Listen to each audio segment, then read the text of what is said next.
You have to be reflective, intuitive, insightful, vulnerable.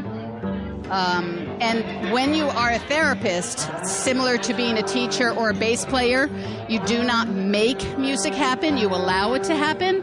It's very similar in my practice as well. That clip you just heard is from Judith Hanna, who is not only a bass player, but also a psychotherapist. I'm Jason Heath. This is Contrabass Conversations, and we are talking today with Judith, who you just heard, and Bill Harrison, a Chicago area bassist who is also a psychotherapist. So a conversation between me and two psychotherapists who happen to be people that I have a whole bunch of different connections with. You'll hear in the intro.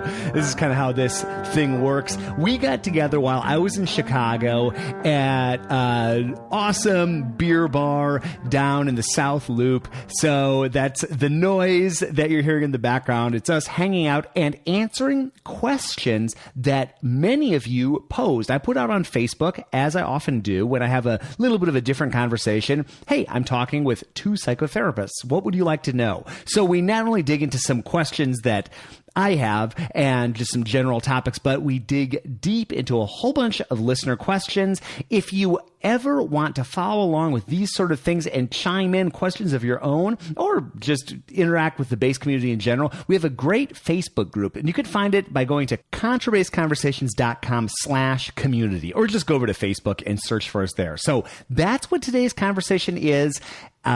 Deep dive into bass psychotherapy, how the heck two bass players like Judith and Bill got into psychotherapy, what the circumstances were around that, and what they learned and have learned and are continuing to learn in the process. Wonderful conversation. I'd like to give a shout out to our sponsors, D'Addario Strings, Upton Bass, A440, and Robertson & Sons. More on them later, but let's dig into this conversation with Bill Harrison and Judith Hanna. Here in Chicago, Illinois, late July with Bill Harrison and Judith Hanna. And this is Bill's idea to get together and chat about music and psychotherapy and bass and psychotherapy. And it's just really cool. I look at Judith, who I've actually known for almost 25 years now. That's right. Yeah. I was 18 and I was old. No, you were young. You were we were both younger. Right, yes. But we were in the Northwestern Symphony Orchestra together. She was doing a master's, I think. I was doing my undergrad. I remember turning pages and bass class and all that sort of good stuff. We played together over the years in the Lake Forest Symphony and other groups, and so it's just great to see you here. It's great to be here. Thanks, Jason. And then I got introduced to Bill through my wife, actually, who met playing on a gig, and I realized I feel like I've met Bill tons of times, but it's actually the first time we're actually sitting down face to face. Yeah, it's kind of weird. It's kind of weird that we haven't actually met in person. Yeah. And the fact that we lived in the same neighborhood for a few months. I know, exactly. So music and psychotherapy, or bass and psychotherapy, is on the table. Could we maybe start, just to make sure people know terms? Can one of you just give a definition of what a psychotherapist is? Psychotherapy is a practice of therapy that involves psychosocial and along with mental health, and it's a therapy that, the way I look at it, it's about living with intent and becoming your best self. There is also a deficit-based model that deals with pathology and illness, but it's really about mental health and being secure and emotionally stable. Okay. And then I guess a natural next question is, how did two bass players wind up also being psychotherapists? Well, that should be self-evident. I'm glad you said it. Mr. Benfield used to say, "What's a bass player? Psychosamandal." I love that. Nice. Yeah. That's great. Yeah. You want to do your story? Okay, sure. Are we doing stories now? Yeah, let's hear it.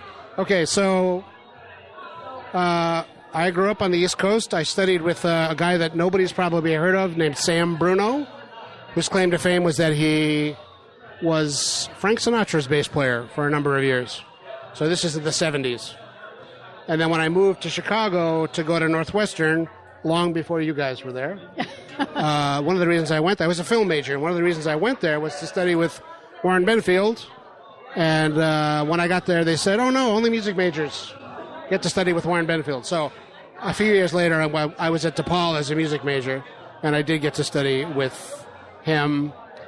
And I was going to ask you, I have a story, and I was wondering if you were there for this. A story's okay? Yeah, please. Yeah. So were you at the master class? This would have been at DePaul in the little concert hall, the recital hall they had there, when Bert Turetsky was there? No, I and was Jeff at the... Braditich played? You know what? I'm not positive. I know it was at the big one at Northwestern. Oh, no. Okay. All right. Years before that. Right. So I'm not sure right. which one you're speaking of. So I had never heard of Jeff Braditich before this, and he came in, and they were working on Failing. Mm-hmm. You know that. All right. Yes. Mm-hmm.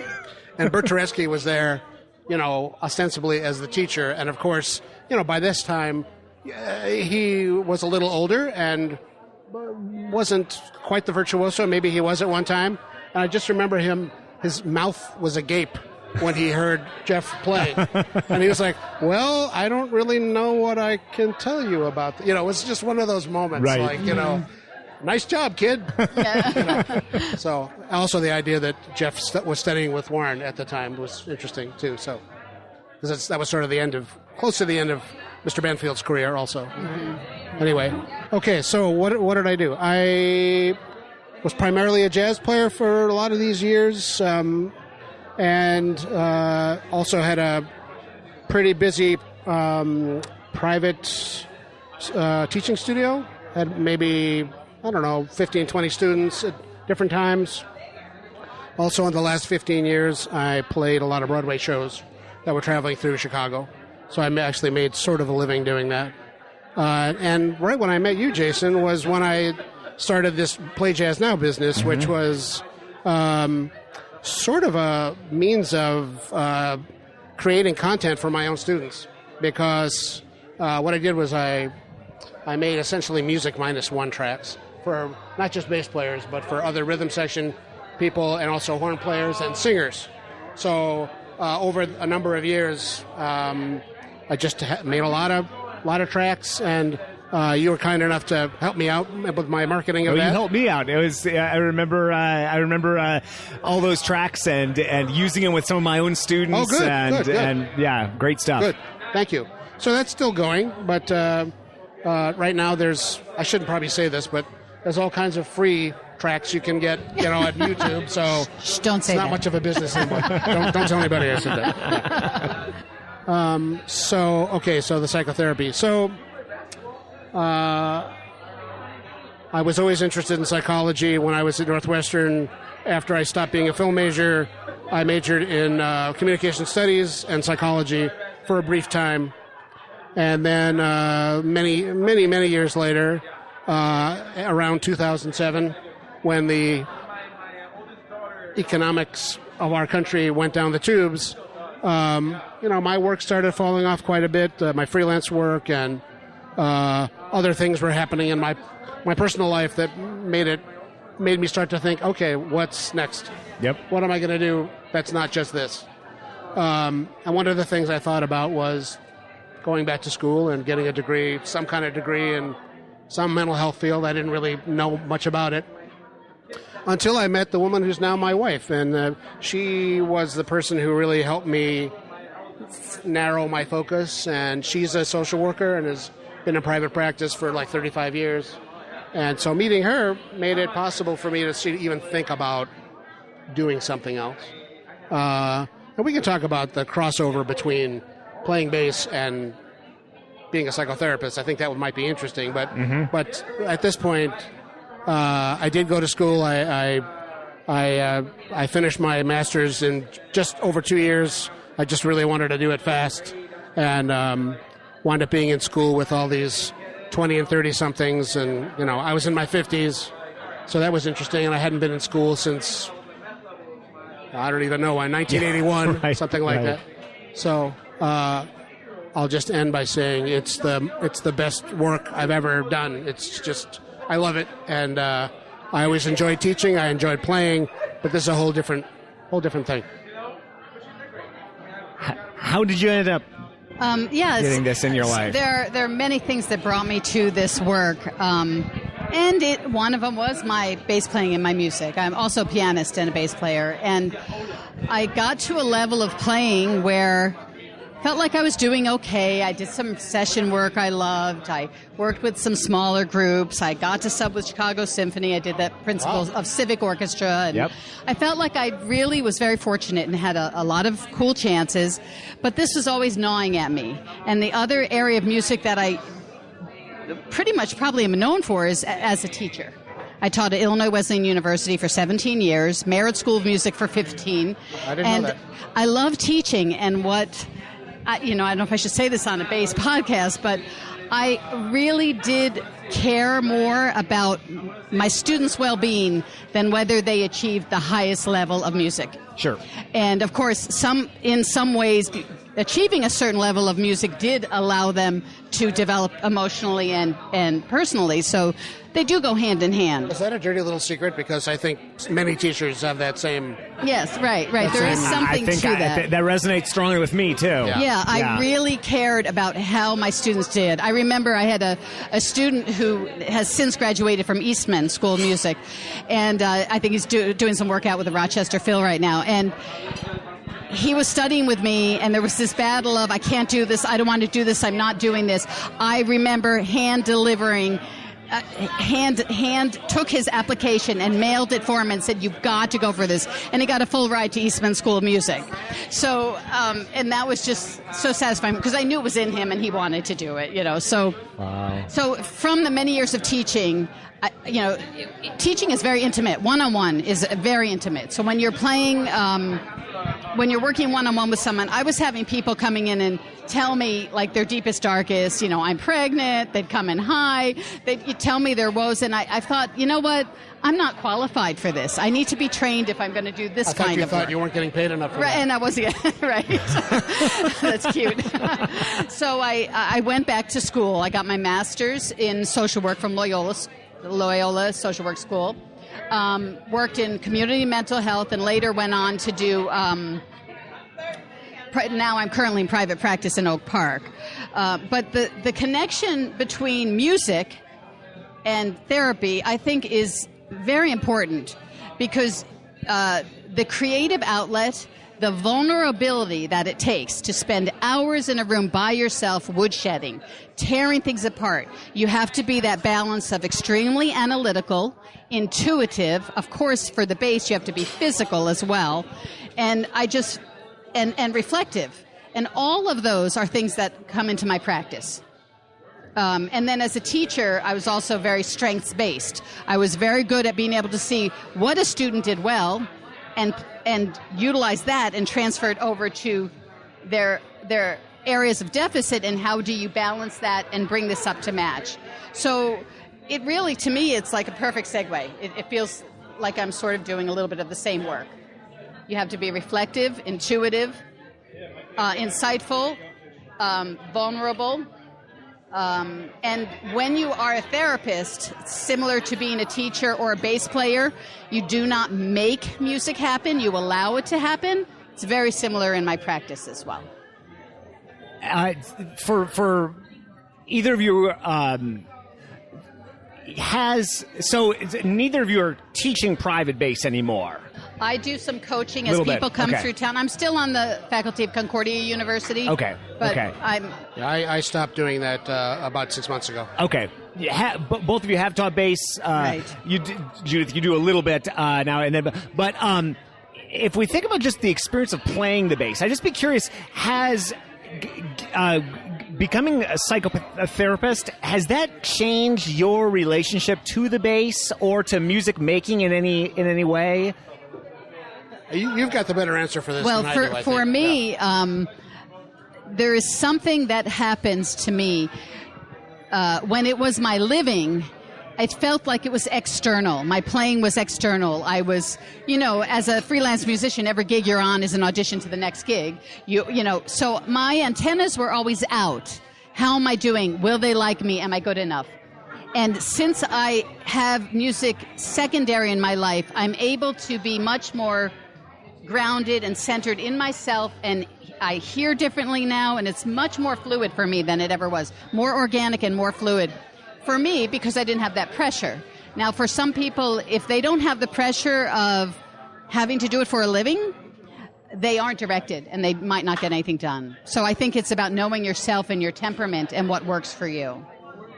Yeah, and for me, I'm really not playing many gigs right now, and so I identify with the pressure part, because right now I just feel kind of like I can do whatever I want, and I've been writing some etudes and fooling around with them, and I just got myself a bent end pin, and I'm messing around with that, and so it feels a little more like play and less like work. That's a beautiful thing. I know that feeling myself, having some of that pressure of having it all on the line, taking off. And side note, Bill sent me one of his etudes, this D major etude, which is really splendid. I actually have been teaching at UC Santa Cruz, and I broke it out and was working on it with the students, and I've been enjoying it, so I can't wait to see more of those come out. There's 6 more. Okay, excellent. Well, so especially when I get together with somebody and talk about a specific topic, I like to put a call out for questions, and we got a great response from people, and many of them are well-known names in the bass world. So thank you to everybody who wrote in. There's no way we can get to everything, but we're going to dig into some topics and kind of organize some of these questions into themes. So, Andrew Hassel, who owns Chicago Bass Works, and Luisa Vieira, who I wasn't able to find out her background, and then also Kurt Muroki, who's the Indiana University bass teacher. They all wrote in about kind of under the general topic of self-esteem and self-worth, and how that is maintained or not, or what that experience is like in competitive situations, whether it's auditions or competitions. So can we just explore that topic, self-esteem, and the competitive environment that music so often is as a career? Yeah, it's all so tied together, right? The concept of auditions, the idea of competing when there's something so subjective. It's so hard to grade. Like, even as a professor, I have to grade my students. What do you do with that? So the competition seems almost counterintuitive to me to making music. So it's always that balance. What do you do with that? The self-esteem for me, I would say in some ways, the other thing that brought me to the field of doing the psychotherapy was my own work with a psychotherapist. And issues of self-esteem, self-identity, were huge for me. And of course, in part my history, and in part my playing, the vulnerability as a player, and competing and taking auditions. And essentially, we are playing an instrument. I used to tell my students, the better I get, the worse I sound. It's so frustrating. But I know that feeling. The concept of the better your level, the higher you get at what you're doing, you hear more, you want more. So it's like the most frustrating art form in a way. It's like, why do we do this to ourselves? So this unattainable kind of perfection, that it's really hard. And it does a number on me. I've done a lot of work over the years to gain strength and be kind of solid in myself. But I think what happens with self-esteem and self-worth, I don't think there's a mistake, for instance, that some of us are classical musicians. Some are jazz musicians. Again, I'm speaking from a classical background, which is, I grew up playing the piano since age 7 with black velvet, my hair in a bun, so I think a German teacher. So that's a great picture. Is that a good picture? I like that. Yeah. So I had a very, what you would call a strict Germanic training. And then that just carried over for me what was an old narrative about not being good enough, never being good enough. So, for instance, if you were to come to me as a therapist, we'd be talking about rewriting that narrative. This is the narrative you grow up with. This is how you're viewing yourself, and almost everything you will do in life might confirm that narrative. So we start by teasing out what is the narrative, and then we slowly rewrite. And so essentially that's the work I've done in my own life with my therapist, and that's a lot of the work I do in my practice now. And that has helped a lot with self-esteem, how I look at myself, how you look at yourself as a player. And then when it comes to auditions, more specifically, understanding the stages and the process of auditions. I almost feel like even performing can be almost promote a mania and a depression, almost like a bipolar, because you have to really kick into a high gear to put yourself out there and focus and do it at this level. And then afterwards, there's often a crash. Even if you played well and like how you played, just energetically, there's a crash. And so I struggled with that quite a bit. And I think the best thing as a performer and an auditioner is to understand the process, allow the process, prepare for the process. You know you're going to be spending this much energy here. You should plan on taking a week or two after the audition for what I would call self-care. If it's going out in nature, if it's sleeping more, if it's eating properly, if it's just something to balance you out. So I think understanding the process and knowing this is part of the process and not kick yourself for it, but allow for it. I think it was in the late 80s I played for Taste of Chicago. Interestingly enough, I was playing piano, not bass. My parents came in from New York to hear me, and we were on CBS Trailer News, and I was like, oh, big deal, right? And I came off the stage, and I burst into tears. I was not unhappy with how I played. I was just so pumped up that there had to be that release afterwards. And everyone's like, oh my God, is she okay? I'm like, I'm fine. This is literally an energetic release. So it's quite taxing. So all of the work I've done, I'm so grateful for having done it. And I appreciate anyone who does it because it's not easy. Yeah. Do you want to talk more, Bill? Yeah, I mean, I can't disagree with any of that. I think you're absolutely on it. Shout out to Andrew Hassel, if I might. Yeah. Wonderful question. Thank you. Chicago Bass Works. He just restored one of my basses. Oh, get out of here. He did a fantastic job. Andrew, if you're there, thank you. He's probably there. He was just on my Luthier Roundtable podcast that we did from Oberlin. A great guy. He's really up and coming. Yeah, He's did a for great sure. job. I For sure. really appreciate it. Anyway, so I've not had the experience that you've had, Judith, in terms of the audition circuit. But in addition to musicians, I work with a lot of actors. And the audition process, I think, has some crossover with them. And we could talk about specific anxiety things, but something I found to be really important is whether you're a musician or a dancer or an actor, you can't have your entire identity wrapped up in what you do. Because if you have a bad day, or if you don't get the gig, it's so easy to feel like your life is meaningless. And so having other things that give you a healthy sense of self outside of playing the bass or being an actor or whatever it is, that's essential. Because if you don't have that, you don't have any sort of basis. Mm-hmm. No pun intended. No pun intended. Yeah. Yes. Beautiful. So that's really, I mean, That's everything you said was sure. 100%. The identity piece. That's right. Yeah, that's it's big. really, I think it's really important because I think that's, to Andrew's question, how do you maintain, your dignity and your self-esteem and all that when you're put through the ringer in a very, as you said, subjective process, and you don't often know why you didn't get a call back or why you didn't make finals, right? Nobody tells you. And we're notoriously bad at judging our own performance anyway, as you guys all know. So you can't just have it all wrapped up in that. Otherwise, it's just unhealthy. So. Right. This episode is brought to you by D'Addario Strings. Our friends at D'Addario want to help listeners change their strings safely and efficiently, and they have a few tricks to help you achieve that. Did you know that you can tell the difference between D'Addario strings by the silking? Peg and silking denotes pitch and tension. So E is green, A is black, D is yellow, and G is red. C, by the way, is purple if you have a C string. A thin band of yellow just before the metal winding denotes light tension, and a thin orange band of silking denotes heavy tension. Ball end silking, that's the stuff down by the tailpiece, denotes string family like Kaplan, Helicore, or Zyx.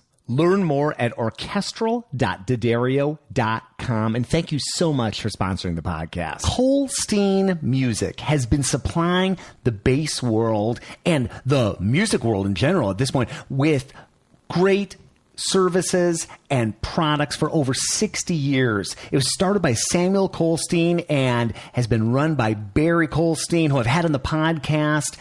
And they are just such a great company for anything you need for basses. They've got a great selection of instruments. They've got a great selection of bows, accessories, and just a great bunch of people working behind the scenes. Barry has been a true friend to the bass community for so long, and it's so great to have Kolstein supporting the podcast. Learn more about everything that they do at kolstein.com. And it's a downward spiral that people get into. I think back to my, I probably took 25 professional auditions, and I did well at maybe 2 of them. I think I was getting worse and worse as I got it, because the negative self-talk and the beating myself up. I remember I was driving from Memphis back to Chicago, and I was supposed to audition for Kansas City. And I remember thinking, I just don't want to get off this off-ramp. I just want to keep driving back to Chicago. I don't want to do this. But I wouldn't get my $50 back unless I went and auditioned. So I went there's and a freelance musician. Yeah, right. Yeah, totally right. And I went and auditioned. It was the last audition I ever took. I was played miserable. I felt so just worthless. And I think it was my whole identity tied up in that thing, you know, and expectations of my family and self-expectations and this outward projection of what, I really concern of what others think of me and all those kind of things were just really... Yeah, and I think a lot of this, how old were you? I was 27, something like that. So I think it gets very different depending on the stage of life you're in. Yes. So part of what you were saying about how music is so different for you, right. For me, I think even if I hadn't gone into this other profession, that the notion of it being a competitive, like a sport almost, right. And playing in the pit of these shows, everybody, I won't say everybody, but a lot of people sort of have an attitude like, well, we're the best, we obviously are the best at this because we've got this important job and, the less and less I cared. Not that I didn't want to play well, but it wasn't like this is everything. Right. So I think some of it is just maturity. Right.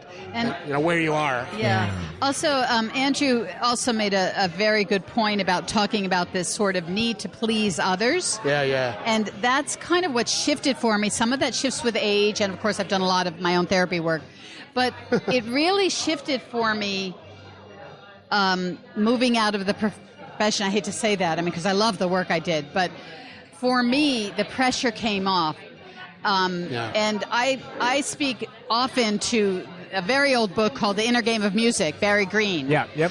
It really, it speaks to what we as therapists call mindfulness practice.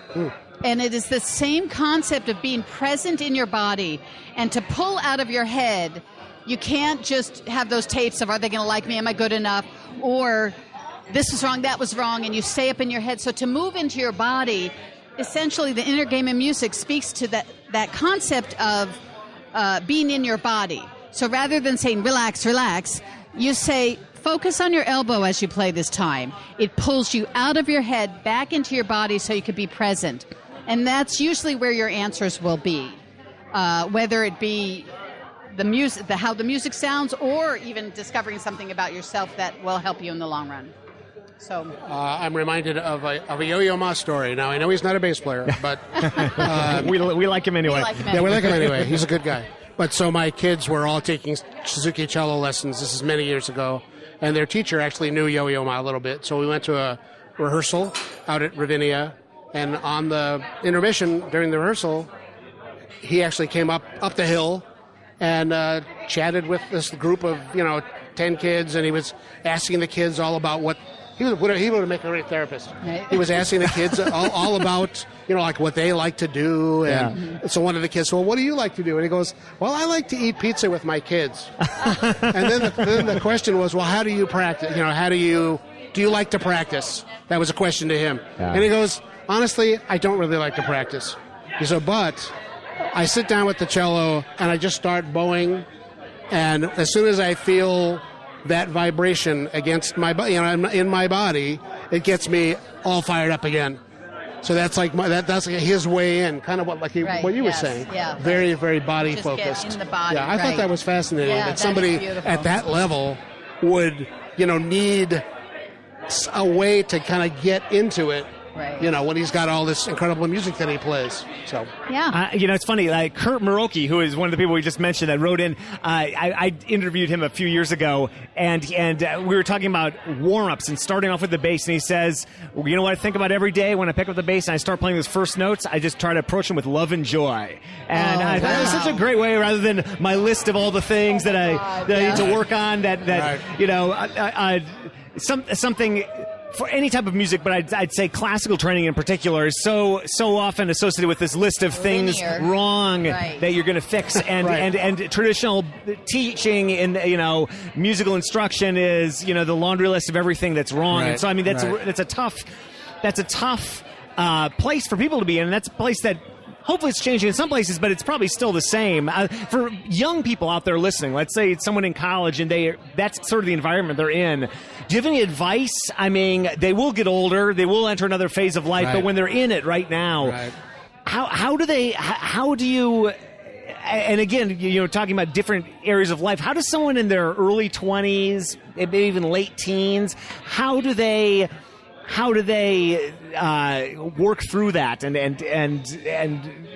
maintain their self-esteem? Yeah, and again, I think the most important thing, which is hard at age 20, but again, at age 20, they have something we don't have at our age. So, I mean, there's always a trade-off. That energy and that thing, the energy itself of youth can drive you through things. But where you struggle, I think it's really learning to know yourself.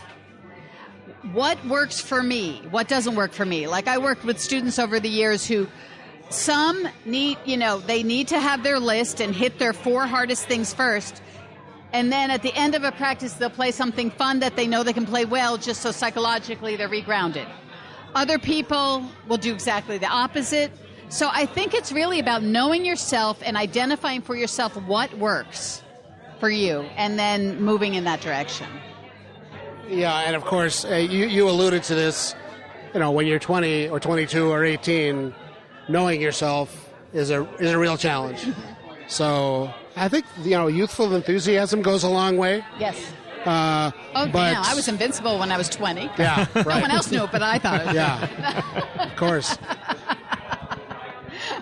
So I don't know if I really have advice on this other than remember that it's play. It's not just work. Right. And it is a balance. It's a balance of both the play and the work. And I think I would try, especially at that age, to move more into my body and pull out of my head as much as I can and focus on preparation. How do I work? How do I prepare? Because I could totally stay up in my head for hours with all this circular thinking about, and I realized actually for many years I was actually always looking for shortcuts. And there aren't any, unfortunately. It took me a long time to figure that out. But it's like, well, maybe if I do this like this for 10 minutes, it's going to be fine. No, like you just have to, it's cumulative. And I think really understanding, especially when I was very young, I had a lot of encouragement. I grew up in New York, North Shore of Long Island. My high school I went to was probably, the chamber music program there was probably better than half the professional groups out here. I was very fortunate training-wise.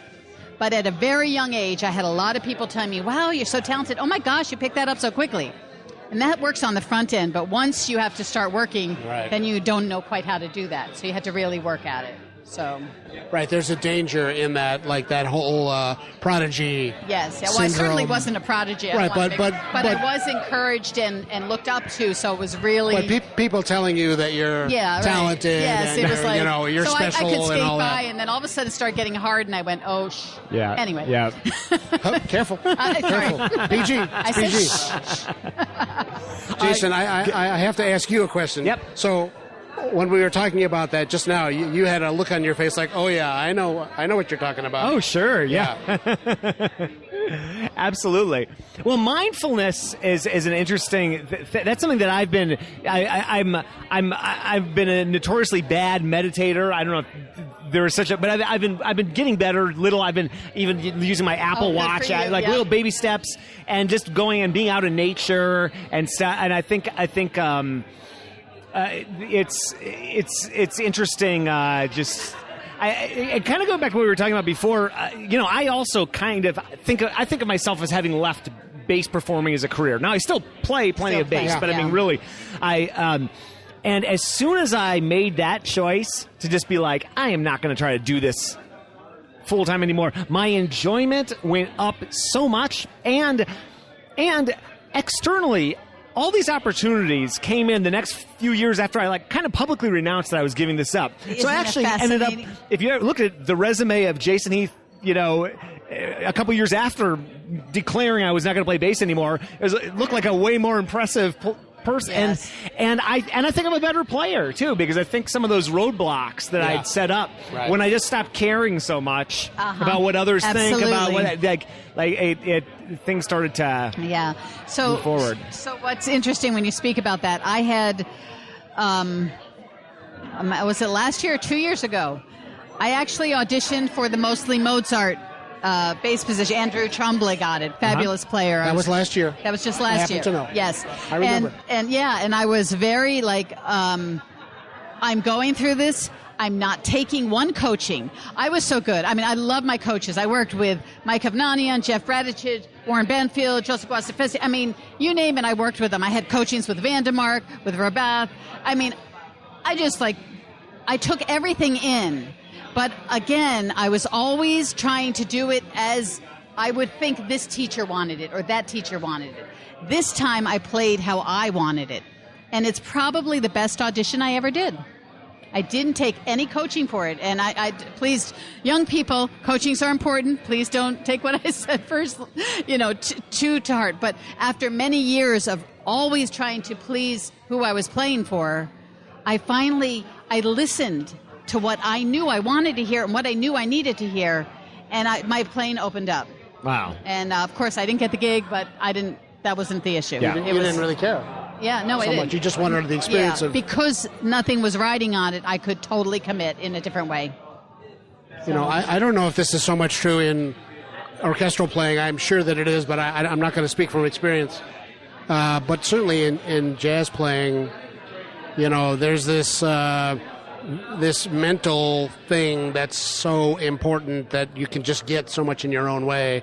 Friends of mine say it's having the tryhards, and you can hear it. You can hear it on a recording when somebody is forcing things and not letting things flow. And sometimes when you're tired and you don't really give a rat's about what's going on, that's when you play your best. Yeah. So it's very similar to what you're saying. Yeah. So. Yeah, it's very cool. I had a Gaelen McCormick wrote in with a question. Gaelen is a bass player in the Rochester Philharmonic, and she's on the ISB board with me. Mm-hmm. And it was the question is short, so I'll just read the whole thing. She said, "Would love to hear about imposter syndrome, especially as it relates to women succeeding and advancing in our field." And I just had a fascinating, wonderful conversation with Megan McDevitt, who finished her doctorate at the University of Michigan, and she's been presenting a session called Bass and Gender. So we dug into this for about an hour, and then I'm putting out her talk on it, so that'll come out by the time this comes out. Wonderful. But I'd love to hear both of your thoughts on that. Well, I think we happen to have a woman here. I think we do. Oh, that's me. To you. Oh, yes. Okay. Well, there's two things. I mean, the imposter syndrome is kind of universal. Yep. And again, that does speak to our narrative and how we view ourselves. And that, to me, takes a lot of internal work. There's no internal work and life experience and how to kind of tease out and sort through that. But the concept of being a fraud or an imposter in general is like I'm pulling one over on someone. You know, and I remember as a kid, I used to, oh my God, I only practiced 7 hours today. Oh, I got, you know, we all talked about how much we practiced. We were trying to prove how great we are. And I finally met this person who said, you know what?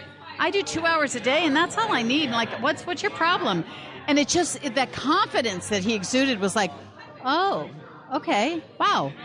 You know, so that's in terms of imposters. In terms of women succeeding in this field, it's interesting. A woman bass player, woman trombone player, woman tuba player. There is something about identity, I think, that can be. And I'm not really sure. I'd be interested in hearing what Megan has to say about that. I look forward to hearing that podcast because I'm not sure. I mean, I've always been one of the guys. I have no problem with it. It's been great, but. I don't know. I didn't really think of myself as a woman bass player. I thought of myself as a bass player who happened to be a woman. But I'd like to hear what Megan says because I do know there are many gender issues around this. And physiologically, there's big differences, by the way, between men and women. And in fact, just the way our fingers are, which is the longest fingers on our hands, is different for men and women. Huh. Like if you look at if you look at your hands. For the record, we're all looking at our hands now. We're all looking at our hands. This is not videotaped, but you can see this finger for me, my forefinger, my first finger on the bass, is longer than my third finger. Whoa. Oh. That's true. And, that's true. And men, it's that forefinger is shorter, the third finger is longer. So and then of course there's muscle differences, there's physiology differences. I used to always, for instance, over the years I've tried everything. I've sat low, I've sat high, I've used the bent end pin, I've made my own bent end pin. I mean, I've done all of it. I currently play standing all the time now because my lower back. And I can't put pressure on and can't come around the instrument the way I'd like. So I've been playing standing now for about 4 years. Okay. But again, women and men, it's very different. Well, your comment about identifying not first as a woman, but as a bass player who happens to be a woman. I interviewed Orrin O'Brien about a year ago, and she was talking about, because she made Time Magazine as the first woman. Is that the New York Philharmonic? Right? Yeah, certainly the New York Philharmonic. Yeah. Maybe in any professional orchestra of that stature. She was a real pioneer in terms of that. And she said she's like, I guess I am a woman now in the New York Philharmonic, but I really was the most excited to be Fred Zimmerman's first student to make it into the New York Philharmonic, and I was excited to be one of the first German bow players in the New York Philharmonic. So interesting. So different. Where we're coming from is a big difference. Yeah. Sorry, there was something else I was just going to say about that, and I'm sure it'll come back to me later. Okay, if it pops back. Well, the only tiny thing I have insight I have is a dear friend, Marlene Rosenberg. I'm sure you know. You know Marlene? Oh, absolutely. Yeah. So she and I have been friends for many, many years, and I just know from talking to her that she did face a lot of discrimination and a lot of people thinking she couldn't play. She's a small person, as well as being female. Mm-hmm. And of course, she's a killer. She's a tiger. Oh, she's amazing. Yeah, absolutely amazing. Yeah. So, not to rain on the parade, but I do think there is definitely quite a bit of that. There is that. Colleagues of mine have faced that. Absolutely, it does exist. And I think she would most prefer to be thought of as a bass player who happens to be a woman. Right. But that hasn't always been the reality. There is discrimination. Yeah. There definitely is. I do remember growing up young and watching European orchestras and being told that in Germany and Amsterdam that they didn't allow women in the orchestra. I remember hearing that early on and being like, what? But things have changed, so it's different. This episode is brought to you by Robertson and Sons Violins. For more than 40 years, over 4 decades, Robertson and Sons has specialized in providing the highest quality string instruments and bows to collectors, professional musicians, music educators, and students of all ages. Their modern facility, which is totally beautiful, by the way, if you're ever able to make it out to Albuquerque, New Mexico, I highly recommend it. They have a recital hall that they use not only for performances, but it's available available to their clients. So if you want to try out a fine pedigree bass or even a student bass or anything in between, you can go in that recital hall. I've had the chance to do that. Totally amazing. I'm like a kid in the candy store when I'm down there at Robertson's. Check them out online at robertsonsviolins.com. And thank you so much for sponsoring the podcast. This episode is brought to you by the good folks at Upton Bass String Instrument Company. Eric and Gary and the whole Upton team, I can't say enough good things about them. And they have been on board with the various endeavors I've done online from the start. They were one of the early sponsors of the blog back in 2006 and 2007. And it has been so fun to follow along with their journey and see them develop these new models of basses like the car bass, the Bostonian, the Bohemian, and to connect with all these amazing players. I've had the privilege of speaking with so many people that play Upton basses, from Eric Rivas of Branford Marsalis' band and Lucia Torino of The Devil Makes Three, all the way over to Anthony Monzo of the New Century Chamber Orchestra, and Kevin Smith, Willie Nelson's bass player. I've had many students purchase Upton basses over the years. I've had a lot of colleagues play Upton basses. I see them on gigs all the time. They play great, and Upton stands behind their work. Can't recommend them highly enough. Check them out online at uptonbass.com. You mentioned that you're standing now all the time for your back, and someone else who wrote in, Dennis Whittaker, who's the principal bass of the Houston Grand Opera, teaches at the University of Houston. He and I did a podcast a while back, and a lot of it was about stance and that sort of thing. So he stands in the opera pit for everything unless it's short, which seems counterintuitive. They said that what he likes about sitting is that you can sort of get the bass locked in there, and for certain things like Beethoven 5 or something like that, it's really nice. But he says comfortable shoes, plays with a bent end pin, and does what Paul Ellison refers to as gorilla pose, which is kind of I squat my knees whenever I have a hard fast passage. My friend makes fun of me because I do a little squat. I come down a little bit. It's something about the core and energy or something. It's very interesting. Yeah, if you ever see Paul Ellison do a class, he did a class at the Suzuki Institute convention a few months ago that I was at, and the whole room is walking around like gorillas. It's it's a good visual. Oh, neat. Well, Dennis wrote in, and he was asking about music therapy. So his question was benefits of and personal testimonies relating to music therapy, and when they think a music therapy approach might be beneficial. Mm-hmm. Yeah. I don't know anything about music therapy. Yeah, I have. First of all, the disclaimers we'll put out there. Yep. I think last I knew, there were 2 or 3 universities in the whole country that provided music therapy degrees. So while I am a musician and I'm a therapist, I am not allowed to call myself a music therapist. Right. Okay? So that's the first disclaimer. However, I do use music in my practice just like I use art and drawing in my practice. Music therapy is indicated primarily, there's 2 times where I find it very, 3. But I guess the main thing is, the main thing is if you've had a trauma history or if you've had any injury or problems precognitive. So let's say before the age of 3 or 4. It's kind of almost your nonverbal phase. It will be very hard to access talking. So visual art, music can tap into where words won't.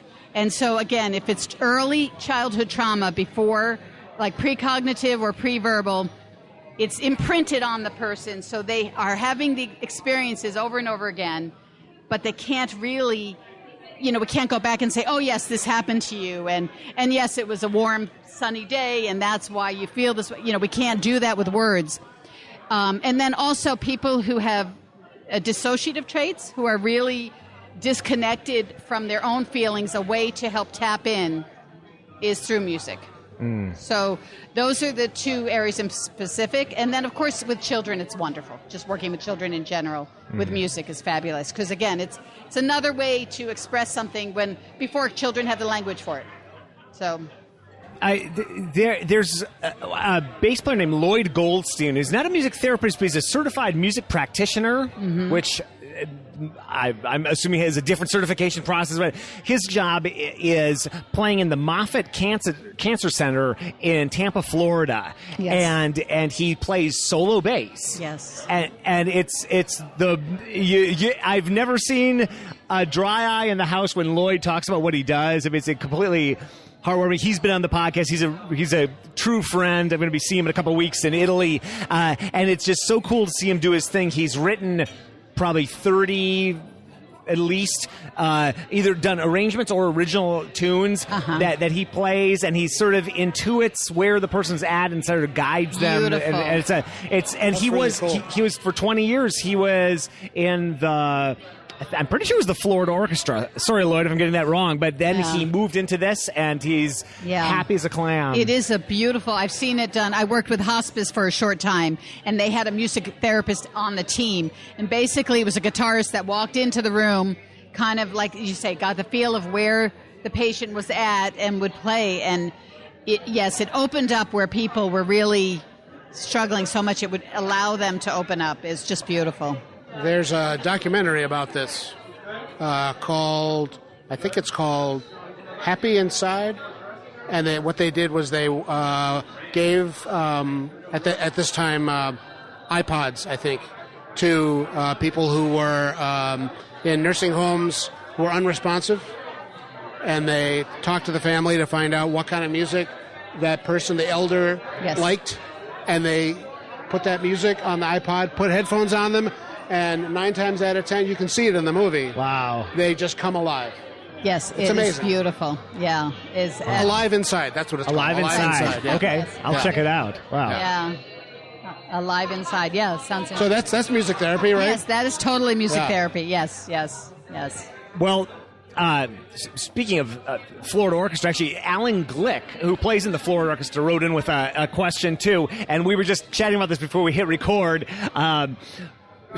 His question is, are certain personality types attracted to certain instruments, or is it that over time certain instruments foster the growth of certain personality types? And anybody who plays any instrument has probably speculated, as I look at my wife, who's a harpist, and all the harpists out there, and we're all bass players, and we look across at the flautists or violinists. So talk about that. Well, what's coming to mind for me is a big band. Yeah. Where the lead trumpet player is very different than the bass player in general. Indeed. Yeah. I think I can make that stereotype.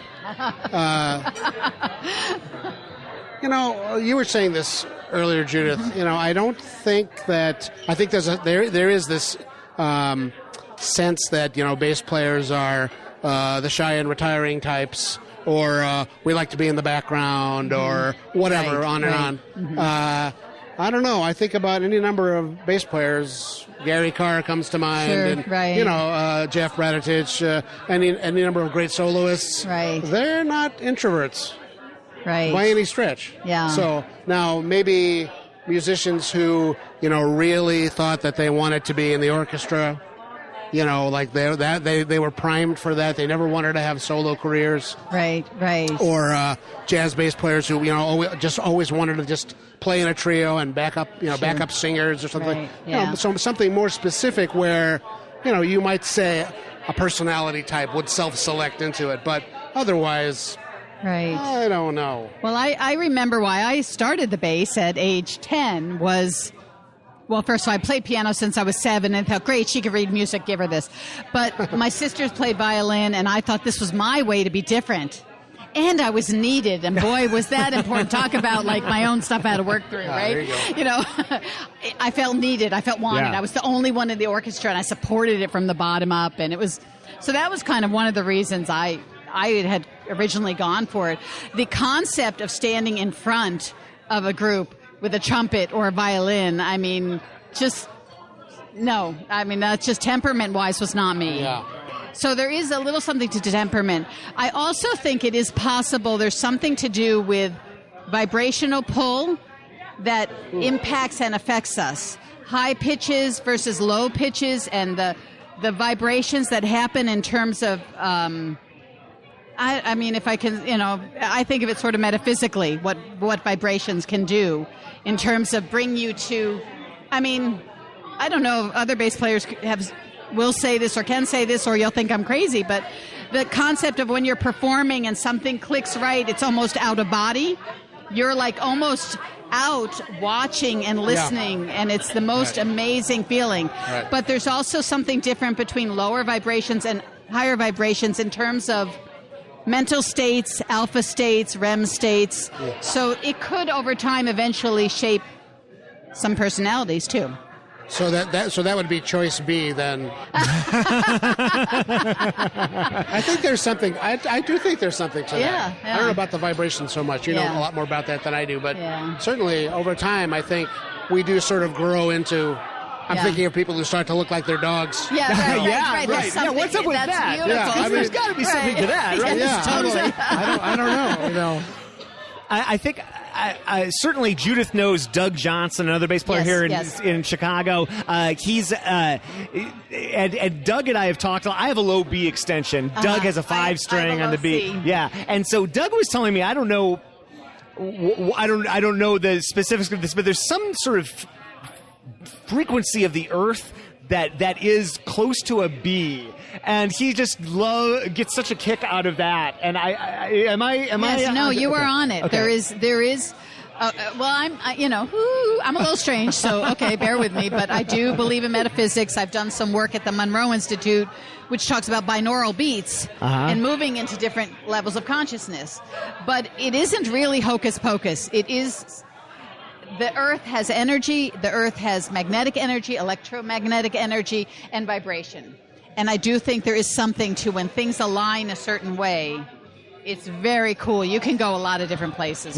Well, there's a startup in San Francisco down the street. They're like on my street. I got together with one of the people there. They make an app called Modacity, which is an app for practicing that is amazing, and it's by another Northwestern grad. So we're all a bunch of Northwestern grads here named Mark Gelfo, who was a cognitive science major, actually, not music. But then he went and he just practiced on his own. Basically, a French horn player, got into the Hong Kong Philharmonic and played there for many years. And he's done all this research or been involved with moving people into different states of consciousness or attentiveness. I forget the specifics. By shifting pitches. Yes, it is very, it goes back to the days where people used to say you could learn in your sleep if you had music and study tapes going in the background, but also certain tones at the same time. You can. It's very cool. And I think that's why music is so incredibly powerful on an emotional level. It hits you where something else can't, really. So it's pretty powerful. Well, and it lights up more areas of the brain than just about anything else, right? Isn't Absolutely, Yeah. That's the only science I know. So that's it. Science 101. Yeah. Good. Johnny Hamil, who's the founder of the Kansas City Bass Workshop, great. Just can't say enough nice things about Johnny. He wrote in, and he wrote emotional issues relating to making music your life's work and the emotional ramifications of raising a family or choosing not to due to your life's work. Oh, yeah. There's a big topic. Oh, yeah. Big topic, yeah. Yeah, it's huge. Bill has kids, and I don't, so we've made choices regarding family, right? Different choices, yeah. And actually, a client of mine who's made similar choices, not to have a family, and calls music his life raft. Yeah, that's a complicated one, and it's very personal. So it would be hard to make any rule about it, certainly, but I think I'm going to go back to what you said earlier, knowing thyself. Yes. Yeah. Knowing what your values are, what your inclinations are, what your instincts are. Right. Really understanding what makes you happy. Having to go through the experience of making a choice, and maybe even waiting to see how things shake out. Right. Yeah. That's a great question. It is. I wish there was a pat answer I could give. Yeah. Well, there's also an added layer to it, which makes it more difficult. If you can guess, we're at a restaurant, and the silent request for more drinks just came by, and Bill and I said yes. Yes. So thank you, bartender. Yeah. The added complication to our work, and this is where I always wish somehow that I grew up in Europe. Our society doesn't value our profession, which makes it harder. Yes. I mean, That's my father still, for years, would ask me, when are you going to get a real job? Of course, now he doesn't understand what I do either. He's like, you listen to people's problems? What the hell are you doing that for? So, I mean, it's so funny how he still doesn't get what I do. But that whole concept of when are you going to get a real job, as if what you do doesn't matter. And yet in Europe, if you're a musician, the understanding is you're revered like a doctor or a lawyer in terms of this is a gift, this is a treasure. So I think it's very important that you surround yourself with people who understand what you do and support what you do, because otherwise it can be almost dehumanizing. It it's can be really so important. hard. And it feeds into what we were talking about, just anxiety and all the pressures we put on ourselves. And of course, we're doing this thing that is not typically valued that much in society, certainly not as much as in Europe. But of course, we're paying for it. Like, my degree from Northwestern didn't cost any less than people doing a bio degree that are doctors now, right? And it's such a complicated thing. I was dating my wife for 7 years before we got married, and the only reason I didn't get married, I blame music, because is that you want it to be easy target to blame, but like I always kept on waiting for my life to coalesce, for something to happen, and then I realized, someday it's going to be someday, and then I'm like, wait a minute, this is my life, right? Maybe I should. Well, I remember when I was principal bass of Civic, I subbed with the Chicago Symphony a couple of times, and I remember being so excited, and I told my dad about it. His first question was, how much does that pay? I'm like, wow. It just kind of clued me in one more time how much of the society who part of this world, they don't get it at all. I know, and it's funny how that, I remember going and auditioning unsuccessfully, like so many things I've done, for principal bass in the Milwaukee Symphony, and then I left and did as many musicians listening have done, the dejected walk right to the bar across the street at 11 a.m. Yes. And we all sat down and we're drinking there with a good friend, John Grillo, and we're like, we're just auditioning for the Milwaukee Symphony, and the bartender's like, the Milwaukee what? The what? It's right directly across the street. Yeah. Oh my God! So it's all a matter of perspective. Yes. But a quick story I think I've spent so many years of my life wanting something like, please call me Chicago Symphony, please this and that. Right. I've been subbing in the San Francisco Symphony this year, and which is great. But I was there in rehearsal, and then I was also kind of sad because I'm like, I don't want to want this. I'm happy to do this. I'm having a great time, but I don't want to go back to that point where I want it so bad. And I feel like it's it's bittersweet. I think I'm good. I don't think I want because I'm like temptation there. It's just anything in that whole audition. It's like a little bit of PTSD from all those years. That's very great. What was interesting? I'd love your thoughts on this. We've all had a pretty similar background. We even went to the same school. Right. right. And we're East Coast, so. Yeah. That's right. Yeah. We both grew up in New York. Yeah. I was doing music. I got a bachelor's, master's in music, freelanced, and then said, screw this, I'm going to go do something else. Went into education, and one of the things that struck me so much was like how everybody wasn't worried about what they were going to do after this. It wasn't like, if I do this and this and this and this right, there's a chance that maybe possibly somewhere in this country I might possibly get a job.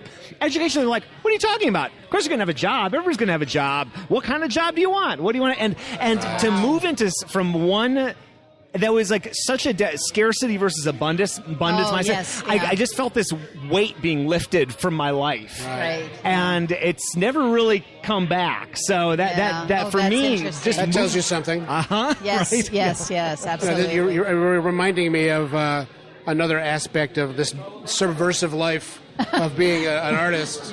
Is there is no career path. Yeah. People think that when you're a kid, like, okay, I'll I'll get my bachelor's degree, I'll study with the right teachers, maybe I'll go to grad school, I'll get an audition, I'll get a gig in some podunk symphony, and then I'll move up, or whatever the equivalent might be for an actor, whoever else. Mm-hmm. And it does not work that way. Yeah. And so you have to sort of, that's a rude awakening, I think, for a lot of people. Like, what do you mean I'm not going to have a career that's laid out in front of me? Right. As we look at broader economic trends, the interesting thing is so many professions are starting to look like what musicians have been doing for a while. So all of a sudden it doesn't look maybe like as I'm having an easier time justifying a music degree maybe than I did when I started teaching. Yes, isn't that interesting? Or it's because I struggled with that too, and I had parents with more traditional jobs and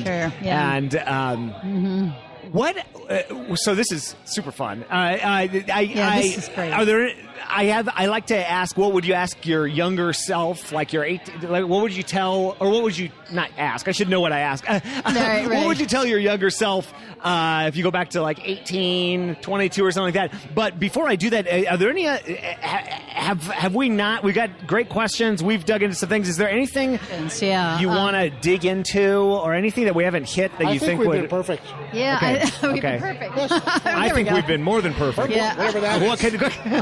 I just think that wherever your music takes you, wherever your bass playing takes you, it is not for naught. Yeah. I am so grateful and so thankful for all the opportunities I've had, and how every step of the way has brought me exactly to where I am today. Yeah. And I think it's that kind of trust when you're 18. Mm-hmm. You don't, how do you have that? To know? Mm-hmm. Again, it's sort of allowing it to unfold versus make it happen. I think about what I'd tell my younger self, and it's funny sitting here with Judith, who, what would I tell 18-year-old Jason? Well, you were on a standard. And I was floored. I was telling Jason before we started this whole thing, we had met. Okay, so I was going back for my master's in 94. I was in my middle 30s, and I was recently divorced. I was separated and then got divorced the next year. So kind of, needless to say, I was emotionally like all over the map. And I remember sharing a stand with Jason going, wow, this is what calm and normal, wow, this is like, wow, I could do this maybe, wow, that's really cool. So he was my junior by how many years? A couple, I don't know. Yeah, and I was just so, he made such a mark, he made such an imprint on me at that time. And I do remember something, I can share tidbit for you. I do remember your dad coming to visit at one of the concerts. Oh, yeah. And it's so bizarre, but I saw your interactions with your father, and I said, that seems normal. That's really cool. Like, because we all come from our stuff, right? You know, and I was just like, damn, he's so grounded. He's so centered. Wow.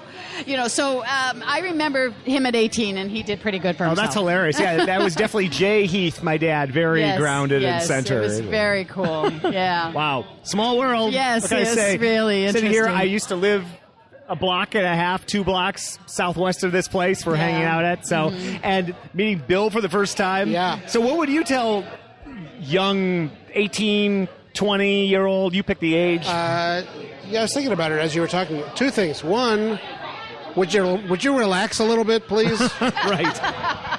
That's one thing. And then the other thing I would say is find a mentor. That's one thing I never really sought out until much, much later. And I realize now how important it is to have mentors in your life, whether it's musical or not. Certainly, if you're going to be a musician, great to have musical mentors. But even if they're, whether it's a father figure or a mother figure or just a great math teacher, an older peer who you look up to, I just think that's really critical. Yeah. Great. Yeah. Bill, Judith, pleasure. Oh, it's great to see you again. Really Thank you so much for Thanks for having us. We'll do a round 2 at some point. Wonderful. Okay. All right. Thank Sounds you so good. much, Jason. Yeah. Thank you.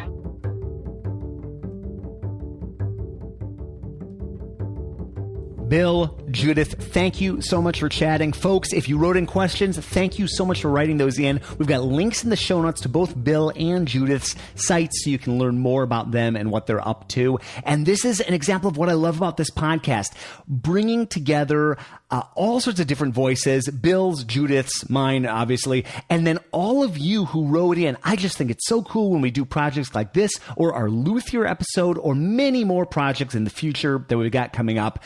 And if you have any ideas for projects like this, topics like this, write in and let me know. Let us know. Feedback at contrabassconversations.com will put you in touch with me, and I'd love to hear your thoughts on what you'd like to hear more of in the future. By the way, if this is your first episode or you've been listening for a while and you haven't subscribed, subscribing is free. It's easy. There are a whole bunch of ways to do it, and I don't want to bore you to death describing them individually. So just go to contrabassconversations.com/subscribe, and you can learn how all the beautiful ways that you can subscribe to this podcast. Contrabass Conversations is produced by Michael Cooper, Steve Hinchy, Trevor Jones, and Mitch Mooring. If you're looking for a bass, Mitch is making beautiful instruments in the Dallas-Fort Worth area, and learn more at mitchmooring.com. Thank you so much to Krista Copper for going through and cataloging and organizing all the topics that we talk about in these episodes. We just put out one that she helped to organize about advice for your younger self. We've got many more coming. So thank you, Krista. Thank you, everybody involved. And thank you to you for listening to these episodes. I'm your host, Jason Heath, coming to you each and every week from San Francisco, California. And we will see you again soon for more life on the low end of the spectrum.